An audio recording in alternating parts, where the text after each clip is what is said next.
Right now, there are roughly 2,000 civilian ships trapped in the Persian Gulf. This massive bottleneck is choking off one of the world's most vital energy arteries. We have seen traffic jams in this waterway before. During the Iran-Iraq War in the 1980s, the United States deployed overwhelming force to keep the oil flowing. The Navy sent in entire carrier battle groups, sometimes involving up to 80 ships in the region at a single time. To protect commercial vessels caught in the crossfire between Iran and Iraq, the Navy would group civilian tankers into large convoys. You would typically see 5 military destroyers and a handful of Coast Guard cutters physically surrounding and escorting these clusters right through the danger zone. Today, the United States possesses the most technologically advanced projection force in human history. Yet, instead of sailing in to forcefully open the Gulf, the military is operating at arm's length, relying primarily on long-range munitions. The naval strategy that worked 40 years ago is obsolete, taking the brute force approach used in the mid-20th century and applying it to today's environment ensures a different and likely more costly outcome. The first reason the old approach fails is the context of the violence. In the 1980s, the U.S. was a latecomer to a regional war. Because Iran and Iraq lacked the ground capability to stop each other's oil production, they selectively targeted each other's tankers. Everyone else was simply caught in the crossfire. Now the conflict is direct. The U.S. is blocking shipments from Iranian ports, and in response, Iran has chosen to shut down the entire strait. They are willing to attack pretty much anything that floats. This chart shows the raw numbers of the U.S. naval fleet over time.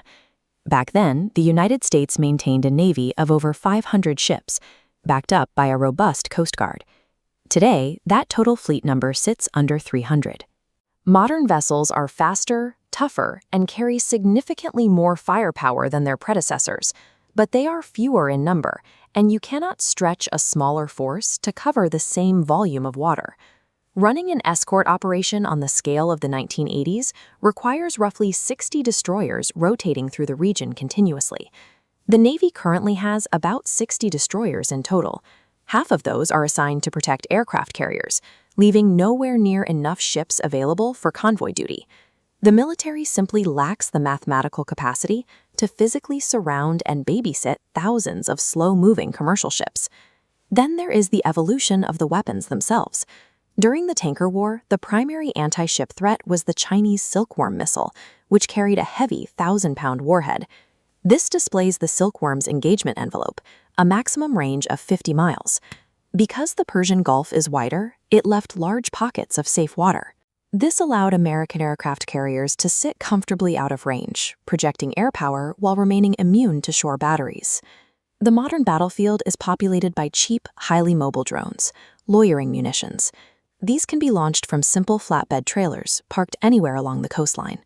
Unlike older missiles that required strict radar or GPS guidance, these new systems can fly to an approximate area and use onboard sensors to autonomously hunt and select a target once they get close.